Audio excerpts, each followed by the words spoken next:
Welcome to the Inside Silverstone podcast, a business podcast covering all things tech, engineering, innovation and motorsport. Hosted by me, Chris Broome.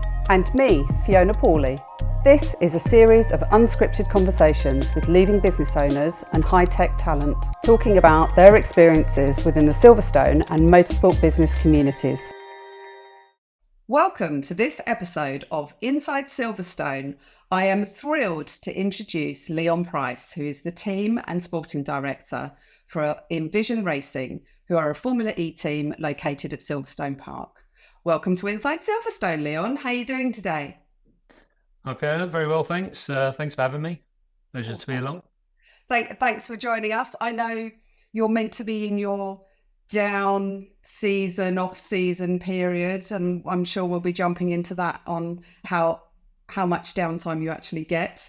For those of listeners that don't know, Envision are actually the current season 9 world champions of Formula E. So let's jump straight into it. What was it like being in London, heading into those races in July, neck and neck with Jaguar, I think, potentially on points as world champions? Set the scene for us. What was it like in terms of the prep, what the team were thinking, what you were thinking, what the drivers were thinking? Take us through that. Yeah, I mean, to get to that point, with the chance of winning the championship is obviously what you set out to at the start of the season. But with a championship that's full of extremely strong teams and big manufacturers, it was nice to be there at the end. So yeah, it was quite stressful actually going into the very last race, because obviously London being a double header.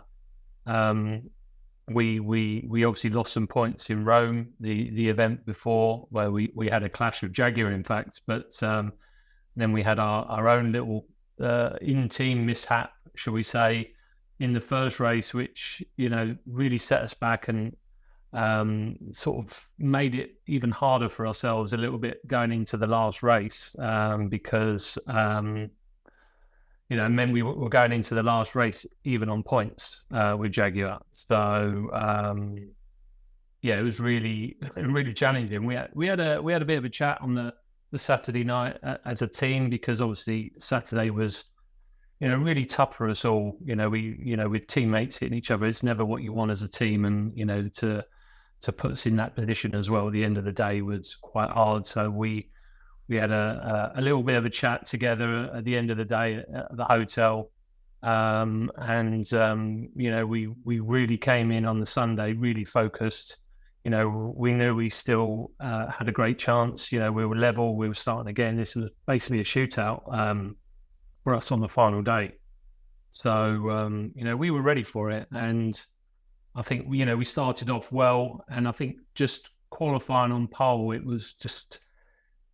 really meant, you could see the reaction actually from the team, from the team socials. It meant so much, because it was like the first battle won, and not just getting pole, but it was 3 points as well. So it just gave us that little buffer before the start of the race. So it was a bit stressful, but the guys and girls are super professional, and we knew what we had to do, and we just came in and did the job that we've been doing all year. So, to win it in London in front of the home fans, and not just our home fans, but also a lot of our families were there.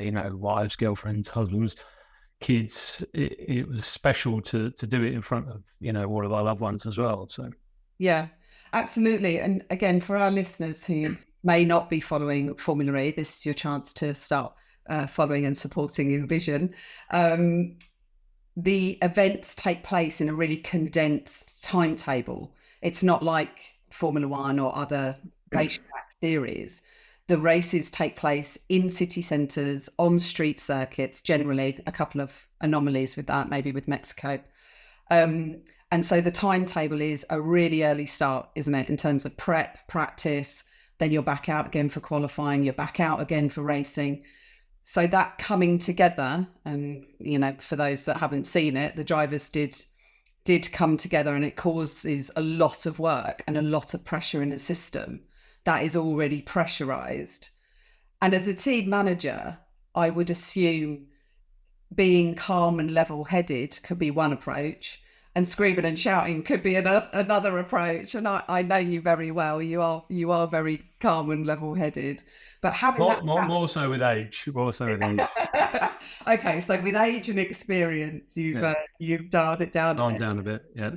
But actually managing the adrenaline, the pressure, like not only for the drivers, but for the people in the garage, the mechanics. You know, there's big eyeballs on you, like you said, last race of the season, home ground, effectively. I imagine you probably had quite a lot of sponsors and hospitality, and you know that is quite a pressure cooker to be under in such an environment. Yeah, it is. For all those reasons, and you know, we had all our, you know, we did have all our sponsors. We had our owner there as well for the last race of the season, but. You know, to be honest, when the sessions start or all the prep work, you're so focused on what you need to do. And as I said, the team, you know, we're full of really, you know, high level professionals that really know their job. And, you know, and I think the way the team are and the way the team have been together, you know, we've had such good continuity between us over the years. You know, we've had a pretty stable team. You know, when people have been working together for years, they know each other, they know each other's roles, they know their jobs, they know what they're good at, what they, you know, need help with. So, and the team just support each other throughout. So that really helps with that pressure environment, because once the sessions start, you just do your job. You know what your job is and you do your job. And I have to say hats off to all of the team and the drivers, especially, that went out in, you know, after a tough day on Saturday and really did the business in qualifying. You know, there's still a lot of work to do in the race, but you know, I think the way the team went about the business after a tough first race, you know, just it really does show a high level that we try and operate at. And we talk a lot about on this podcast, or I like to talk a lot about culture and, you know, mentorship and how we support each other in the world of work. You know, some people may forget that the racetrack is your office as much as the workshop might be. It's your office. It's where you do your work. Yeah. And I just want to touch on what you said there. You have been one of the customer teams since the conception of Formula E, which is coming into its 10th season. But you've had many different iterations of being that customer team. So branding wise, you've been Virgin Envision, there's been lots of different popping and changing, and we can come to that. But at the core, the people in the garage, the people at the workshop have really been very consistent, which is quite unusual in motorsport. Sometimes it can be a bit choppy changey. Yeah. How would you describe the culture of Envision Racing? Well, you know, myself, I've been there, nearly 9 years. I guess this is my ninth year with the team, and I think you tend to stay somewhere if it's a good place to work. You know, if you know you're a team that's going to be, you know, competitive. You know, working in racing, you want to ideally be a competitive team because it, you know, it's good for motivation and it keeps you going. But you know, I think with anything, I think if you create a good working environment where people, you know, not just, you know, having a nice workshop for them to work in, good facilities, but, you know, taking care of them. We have good incentives at our workplace, and, you know, with healthcare and all the other good things that come with, you know, big companies these days. But just also that environment and that feeling where, you know, it is a good, you know, friendly, you know, we have the banter as well. But I'd just like to think that people enjoy working there. You know, we are a competitive team, but it is a nice place to work. You know, we give them a good working environment, and naturally people come and go. You know, some people will do 3 or 4 years and they like to move on. That's natural. You have that everywhere. But I think, you know, a huge percentage of the team have been there for 4 or 5, even longer. You know, some of the guys have been there as long as I have. So it's really nice, you know, and we always try to, you know, promote within the team as well, which is a big thing, you know, give people a feeling that they can move forward and progress within the team rather than having to look elsewhere to progress. So, Yeah. you know, I think it's a really, you know, a family culture. I know it's a bit of a cliche, you know, people throw the word family around quite often, but we spend so much time together, you know, outside of our own families, that you have to be, you know, you have to be able to socialize with each other, and even outside of work we socialize with each other. So that's you know, that's really key to making that work environment a friendly, you know, happy place Yeah. And we're in most of the time. most of the time. I mean, all families fight, right? Someone's got Exactly. to be the unpopular child. No marriages are perfect, are they? So currently we're in off season, and talk us through. You're going to be you're testing at the coming up, testing at the moment, and then once you hit the season, you're pretty much on the road, aren't you, for months at a time? Yeah, I mean, it's quite weird, really. I mean, there isn't really much of an off season with Formula, which sounds strange because you think, well, hang on, the season finishes in July and you're starting in January. What are you doing for 6 months? Well, in fact, you know, we don't see the freight for, you know, the whole time the season's going. So the only time we get to repair or upgrade our equipment, our cars, is the 3 months between the end of the season and the first official test, which was end of October this year. So it's pretty intense. I'd say it's actually our busiest time of year between end of season until the freight goes after the test. So, and then we have that sort of time, which is now, where we're doing a bit of testing, we're doing a bit of prep work. So it is a slightly less intense, but there's still stuff to do. But yeah, once you hit the road, I mean, you know, the start of the season, we have a few gaps in the calendar now, which I think is due to be officially released today. But there are blocks where it's every other week, every 2 weeks. So it does get quite intense. And the start of the season is all long haul races as well. So, you know, I remember this year was up until I think the first 5 races were all long hauls, and it was every 2 weeks. It was pretty intense going to different time zones and, you know, dealing with the jet lag as well when you're working and coming back and flying. Yeah. But yeah, I mean, it's part and parcel of what we do. You know, we have to try and manage that. And, you know, one of the other things that we're trying to help with as well is, you know, having a wellness coach coming in as well to help with those sort of things. So that's another good, you know, thing that we try and help everyone within the team manage things like jet lag and hydration and nutrition. So yeah, it is tough, but we try and look after ourselves the best as we can. But it's because it's condensed into a 7-month calendar, basically. 16, 17 races. A lot of the double headers. Yeah, and that intense kind, you don't have the luxury of sort of Thursday free practice, you know, Friday mucking about and the race days. I mean, to be honest, they used to have both practice sessions on the same day. Now with the practice session on the Friday evening, it does spread it out a little bit more, so it doesn't make it too intense on the Saturday. But yeah, I mean, you still have a practice session, qualifying, and a race in one day. Yeah. So you can ill afford to have any reliability issues or accidents as well. Big accidents are, you know, a bit of a problem, especially, you know, after or during FP2, which is on the Saturday morning, because then you're really tight for it for qualifying. So, and what you were just saying there about your people, you know, people are traveling. It is potentially long haul, or even sometimes it's harder when it's your home race, right? Because and you're busier for a different reason. And you are in a temporary structure, in a temporary environment. The climate is changing, the food is changing, the time zone is changing.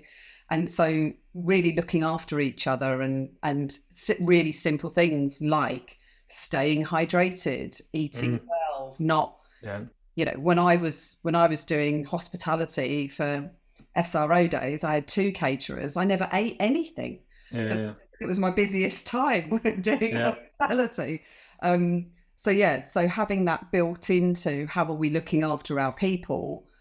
It's really important. Yeah. Really important, because it's such a huge part of performance, and simple thing like hydration, you wouldn't believe how much it does affect your performance if you're not looking after yourself. And we've been to some really, really tough climates, Jakarta, where it's mid-30s, really high humidity. Even Rome in July was 40 odd degrees, and different kind of heat, but just it's really drains you, so you have to really take care of yourself. Yeah, I remember being in New York with you, and it was like 100 degrees humidity. I mean, it was unbearable. Yeah. I mean, it's in some ways it's even better in London because you're inside all the time, so it's dark all day. Yeah, no daylight. Yeah. So coming up for season 10, then you're in prep time, and you've got a family member returning to the fold. So Robin Friends is coming back as one of the drivers, Sebastian Webby being the other one. You've got some experience there across your drivers, from Formula One, Le Mans, sports car racing, DTM, as well, obviously, as lots and lots of Formula E experience. Yeah. Now, the Swiss and the Dutch might not know for being hotheads, but how do you manage the kind of driver pairing, and how do you help manage them on track, pre-track? Oh, yeah. I mean, and first of all, I think, just to say massive, saying goodbye to Nick after the season he had, we were obviously disappointed that he left, but completely understood. And he had an incredible season, and a great 3 years with the team, and he'll be missed. And we wish him all the best at Jaguar. But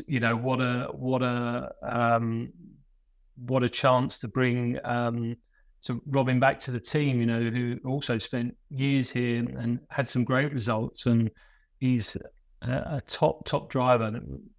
Absolutely no doubt about that, and we're absolutely sure he will win races in this car. And with Seb as well, is incredible pairing. And Robin's a different character. He's so chilled. He's almost horizontal most of the time. He's most of the time, if you can't find him, he'll be asleep somewhere. But when he gets behind the wheel, he flicks a switch, and he's incredible talent, and has been for years. And so it's a real pleasure to welcome him back to the team, and not only just a good driver, a top bloke as well. So and Seb staying with us, vast experience. Showed real speed last year, with a few pole positions. Had a bit of unfortunate race, breaking his hand, which set him back a little bit. But don't say. Yeah, but he continued. He kept going. He kept plugging away, and then we saw the performances coming back again towards the end of the season. So he's going to be on fire next year. But yeah, managing. I mean, I'd never actually worked with Seb, but I clicked with him immediately. He's a very emotional character for sure, but he channels that emotion into his driving. And once it's if he does have a little moment, it's done and dusted, and then we move on. And I really get on well with him. I think together, they're going to be a fantastic pairing. There's a lot of strong pairings, to be fair. Jaguar have got a really strong pairing, Porsche, DS. They're not short of strong drivers. So, it was important that we had a strong pairing, and, we feel we've got an excellent chance of retaining our title. So it's going to be tougher. But, yeah, in terms of managing them, I think, they're pros, and, it's not like we're in the junior formulas now where you've got sort of kids coming through. These guys have been doing it for years. You know, they know what's required, and you know, they're super professional. So exciting stuff. So definitely go for the Drivers' Championship as well as retaining the World Championship, hopefully. well, yeah, that's always the target. But as I said, it's incredibly fierce competition out there. So yeah. So let's go back in time. Obviously, you know, you as team and sporting director of Envision, but take us right back to the beginning. How did you get the bug? Why are you working in motorsport? How did you begin? Well, it's easy. It was my dad. You know, it was. I grew up with motor racing in the family. You know, my dad was racing, and you know, I was going to racetracks from 6 onwards. You know, go to the odd race, sit in the car, watch from the garage on a set of tires where I weren't allowed on the pit lane. But you know, I had all that. I had the environment, if you like. You know, all the time as I was growing up, and I didn't really know what I wanted to do when I was at school. And you know, and it just, you know, my dad said, well, just come and work for me in the composite factory for a little bit, and you know, learn a skill and until you know what you want to do. And you know, I did that for 3 years, to be honest, because it was again a really good learning curve for me, and learning a skill. But you know, I think you know all along that it was really important to learn all the aspects of the game, and you know, composites was a big part back then. You know, we're talking mid to late 90s, so you know, some time ago. You know, when carbon was still relatively new in that sense.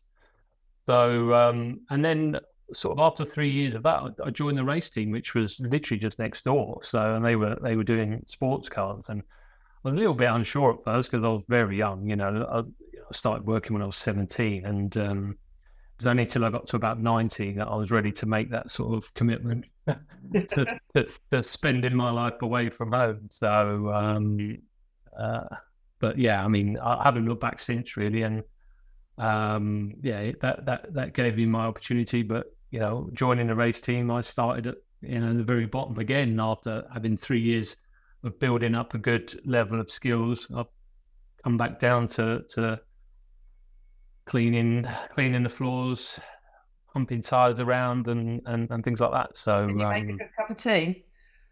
I weren't bad, to be fair. I had lots of practice, so yeah, I had no choice. My sister doesn't drink hot drinks, and so I have this theory that she makes a terrible cup of tea because that way you don't ask her to make her any tea, because she's like, well, I don't drink it anyway. So there was a few people like that, I think, that purposely did it. But so moving into, so your dad's team was DPR, in sports cars. So you're mechanicking and kind of starting from literally sweeping the floor and eventually mechanicking. Yeah. How was it working with your dad? Well, it was mixed. That family thing again. Yeah, I mean, to be honest, well, one, it was great because I got to spend, you know, all my time with him, but it was hard because, as you can imagine, there was a bit of a boss's son sort of element to it, which, you know, when you're young as well, you're not quite there in terms of mentality and attitude. And, you know, that's why I try and tell a lot of young people now, it's a lot about the attitude, because, you know, I did have a few fallouts with him, that's for sure, but I deserved it. So, you know, I detoured every now and again, but he was pretty quick to put me straight back on the straight and narrow. So, but yeah, it was tough. He always said to me, you need to work twice as hard as anyone else, because, you know, because they're going to be looking at you thinking, hang on. So in fact, I did. It was tough, but it was actually also a really good education for me, you know, on how it needs to be. So, and what to expect. So, and you carry that on throughout. Well, I've carried it on throughout the rest of my career, really. So, and then through your career, I don't know which way around this would be, but you did poacher turn gamekeeper or vice versa. You jumped ship from being in teams to championship management with GP3. Yeah. What was that? What was different about the culture there than within racing teams? Because my experience is only from that side of it, and I can kind of understand what it's like being in the government, let's say. Yeah. What was it like for you? Well, to be honest, it was different. It had its pluses and minuses. To be honest, I missed the competitive nature of it. Going to a track. First of all, it was an incredible experience for me, and it was really important. I had 5 really good years there, and it teaches you a different element of the sport as well. I was lucky enough to spend time in race control with people like Charlie Whiting. What's not to like about learning off the great man himself, and just listening to him talk and taking advice off him and Herbie and some of the other guys. So that was really, really good experience, really important. And it just actually going back into the team makes you realise how the governing body like the FIA have to think about things differently to teams, and how the championship have to think about things differently to teams. It's very interesting seeing the different mindsets from both, and then somewhere you kind of meet in the middle and work it out. But it was really good. But I did miss the excitement, the buzz of racing. I didn't miss the packing up. That was I did miss when the race finished and you can go home. That was quite good. But all in all, it was a really, really good experience. So I'm really pleased I did it. Great. So talking about your dad, and for those audience members that maybe don't know, your dad, David Price, or Pricey, as he was affectionately known. Unfortunately, he passed away, and your family held a memorial for him, which was really set up as a celebration of his life. And Tony Jardine did a fantastic day of comparing and having lots of different people coming up to talk about their funny stories. There was quite a few swear words, as was his MO quite often. What's your fondest memory of your dad's racing career, or whether you were part of it? Because obviously he started racing in the 70s. What do you think of when you think of him and his career? Well, first of all, when I think about his, I think, Christ, how am I going to emulate his career? And that's what I think of first. But he achieved so much in the sport, and I think for me, the one thing that sticks out the most growing up was the Le Mans win with the Mercedes in the 80s. Because I was still at school then. I think I was just finishing primary school. I was actually on a venture holiday in Wales with the school somewhere. And back then, when you didn't have phones, I was sent a letter from my mum telling me that your dad had come first, second, and fifth at Le Mans, and it's huge, really, to win Le Mans At all, ever. So. Him personally, that was what I always look back on and think, incredible. And I love the nostalgic F3 years as well in the mid 80s with Dumfries and even Brundle, but when Dumfries winning the British Championship. So probably those two really stick out. But going to Le Mans with my dad ourselves and finishing there as privateer teams, I think actually one of the pictures by one of the BMW in 99, we finished 5th there overall, and that was against some hefty competition, big manufacturers, and we were a privateer team, so to finish the race and then to finish it 5th overall was really special. So that was kind of probably our biggest moment, I think. But there's been loads race wins and that we've had together, but yeah, I think for him, his personal achievements, I think Le Mans was the one that always sort of stood out. Yeah. For the people watching online, that picture over Leon's shoulder, if you want to. Which one? That one or that one? At the top. That one. That's the one he was talking about. What was because motorsport's full of lots of stories that are not very glamorous. And I'm really putting you on the spot here. So, if you can't think of anything, that's fine. What was the squeaky bum moment? Because there is often something like that when you're on the road and the truck breaks down or the driver doesn't pay, or, like motorsport is full of loads of almost sliding door moments where you look back and go, how did we get through that?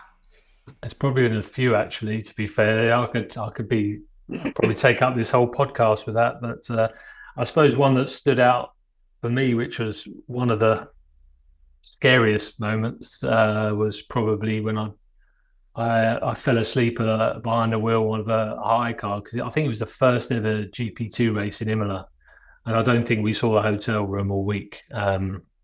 We were up pretty much all night, every night, and that was pretty scary. I don't want to do that again. That wasn't great. But yeah, I know, tough one. I'd have to trawl through the memory bank for that one. Yeah. But yeah, we can. That one was probably the scariest for me, which was it's not a nice way to be woken up, put it that way, when you're in the back of another vehicle. So I imagine.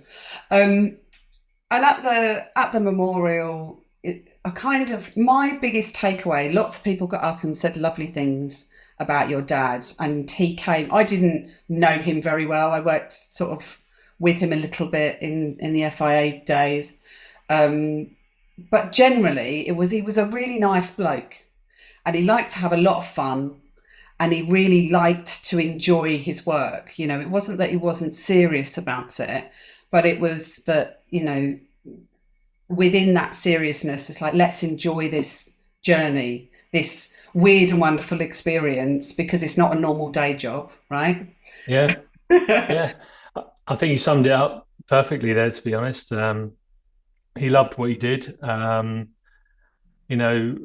People knew when to be serious and when he was being serious. They knew, and he'd have no problem telling people when they weren't pulling their weight.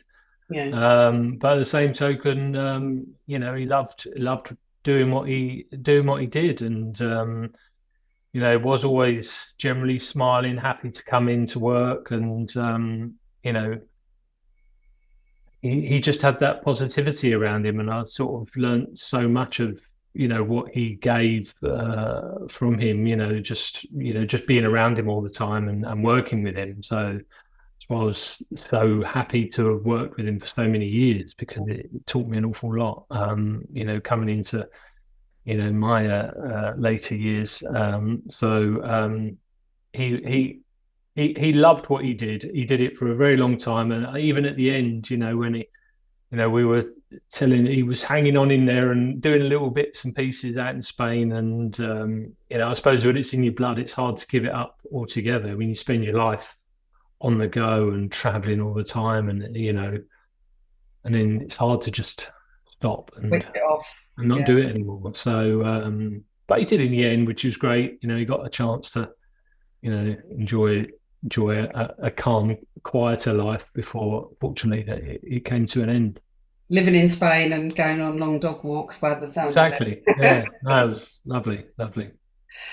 And again, my takeaway from that experience was there were all of these, mainly men, talking about how he had made them feel.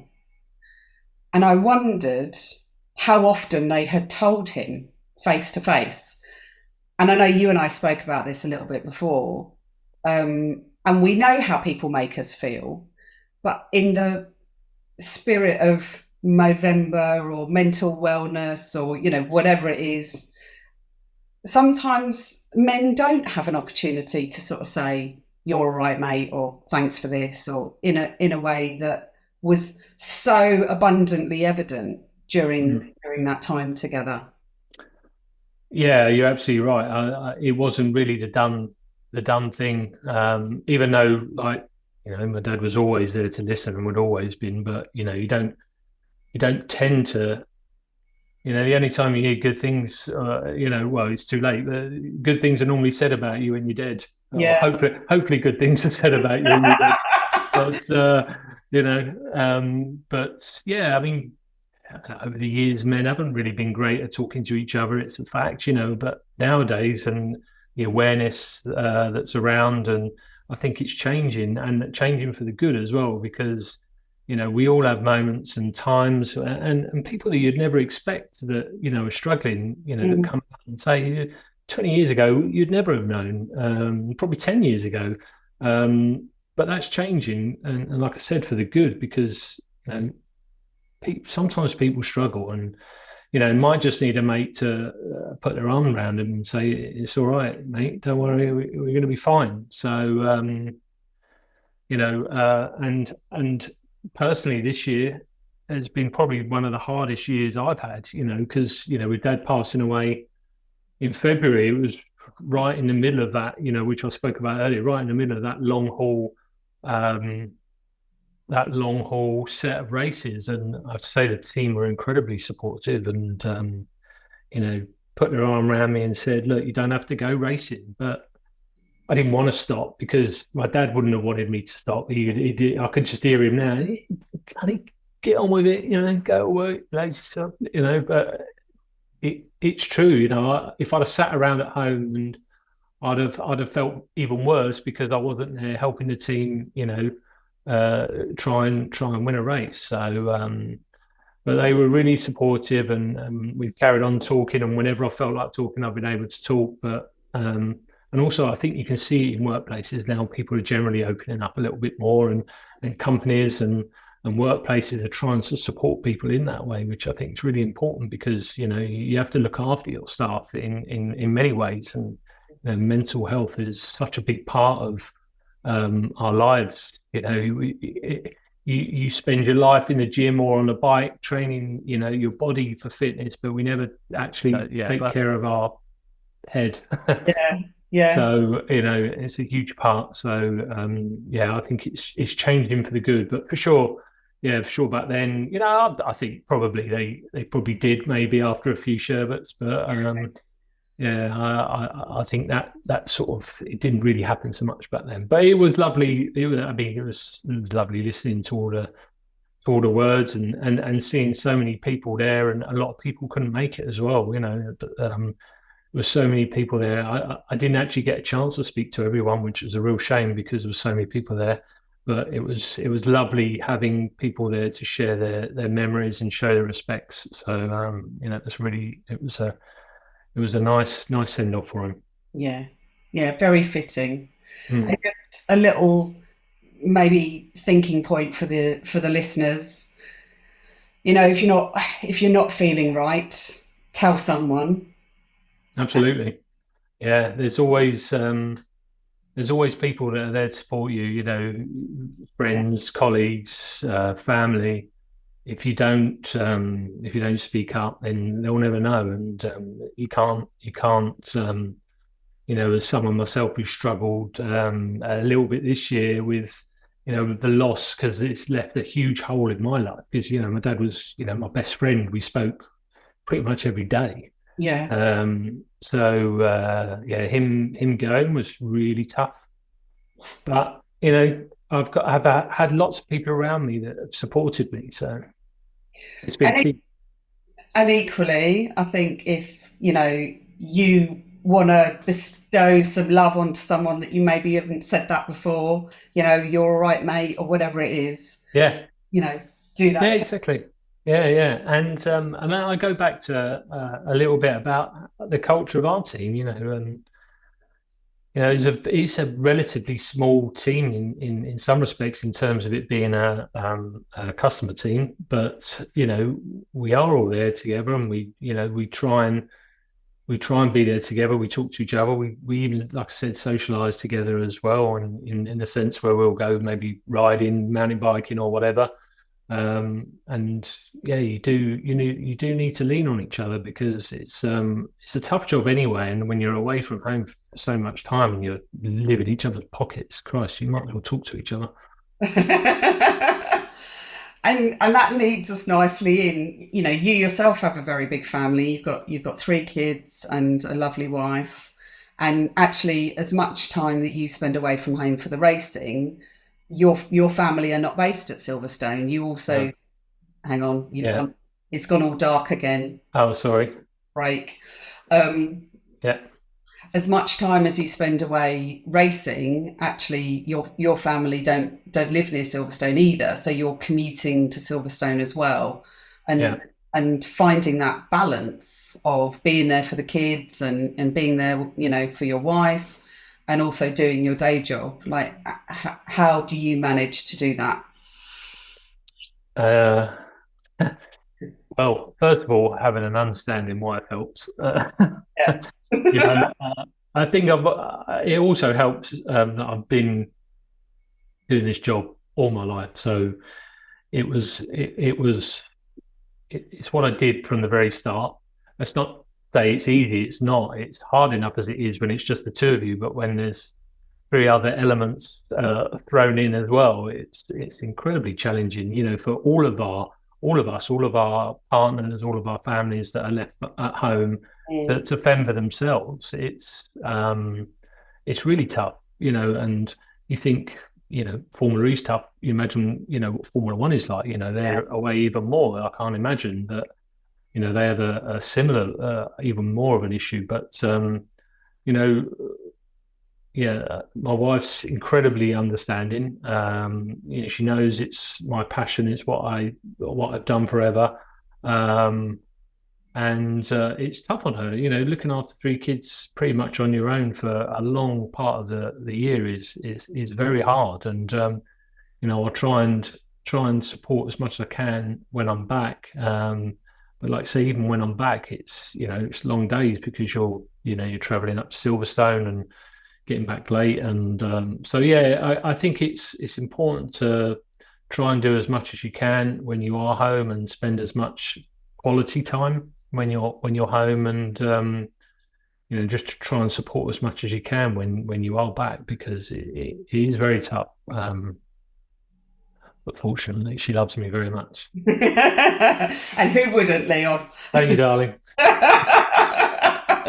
I mean, like you say, it was no surprise. Kind of, it wasn't like you suddenly picked up this career. I mean, she very much walked into a career from. Well, I mean, obviously knew with Dad and myself. You know, we were off together most of the time. So back when we first got together. So being on the road so much, how was it? I'm assuming you were in lockdown with your family in COVID. How was that change? Because, you know, you're very transient, as you know, people that work in motorsport, and then all of a sudden the handbrake's been pulled. Yeah, I mean, I guess perspective. There are a lot of bad things going on in the world, and racing wasn't you know, suddenly it's not a priority, is it? You know, I think, yes, it's challenging, and you go back to the mental side of it. It's I think it affected an awful lot of people negatively, being at home, and you know, I think the fallout from that is still obvious. For adults and kids, I think. Yeah, exactly. I mean, my kids were, you know, young. They were important parts of their education, and all of a sudden they're at home missing a year or 2 of education. And, you know, for us to try and homeschool was, I think you ask any parent, and they'll be on, if they're going to give you an honest answer, they'll say it was really tough, because, you know, it's not what you're programmed by. It's not what I'm programmed to do, is teach maths. It's definitely not. So it was really tough. And yeah, you do get sort of itchy feet as such, because you're used to moving around. But like I said, in grand scheme of things, it wasn't.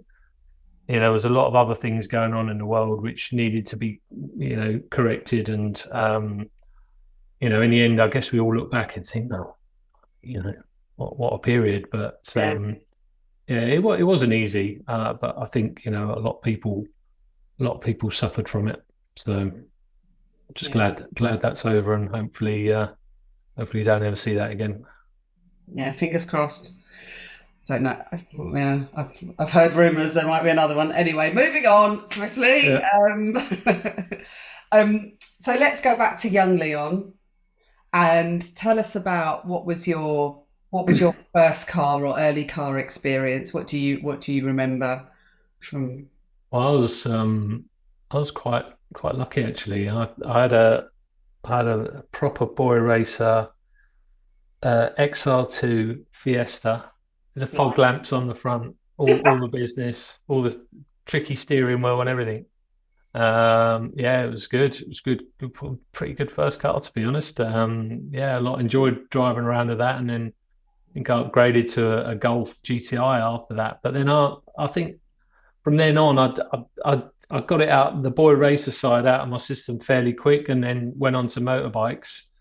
And had motorbikes really for a few years, and I think that all stopped when we had our first kid. I was like, these need to go now. So I went from 2 wheels with engines to 2 wheels with pedals. So I'm not sure which one's more dangerous, to be honest. I was going to say you're a very committed cyclist, aren't you? And actually, as a team, some of the guys and girls have jumped on their bikes, and you like to go cycling. Yeah, it's good. It's really good. So we've got a few people in the team that love to ride, and I say socially sometimes we do. Even in the winter months when it's dark, we get the headlights out and go off into the woods up at Woburn. So we don't let the darkness or the weather stop us. So it's good for you, really good for your mental health, great for your fitness. What's not to like.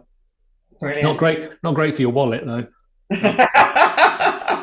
Well, I think any sort of hobby, whether it's cars or bikes or golf or whatever it might be, you can splash out. Why not? Yeah.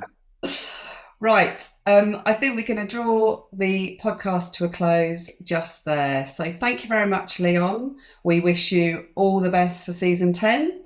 For those of you who want to follow Envision Racing and see what they're up to and support the team and the drivers in the next season, the links will be in the show notes. So thank you, Leon, for a lovely conversation. And my pleasure. Thanks for having me. It's been great. All right, we'll leave it there. Bye. Cheers. Bye. Thank you for listening. We hope you enjoyed this episode. If you did, don't forget to like, subscribe, and please give us a 5-star review. The Inside Silverstone podcast is produced by the team at Longhurst. To listen to more episodes, please visit insidesilverstone.co.uk. Please note neither Fiona or Chris work for Silverstone Park, Silverstone Technology Cluster or Silverstone Circuit.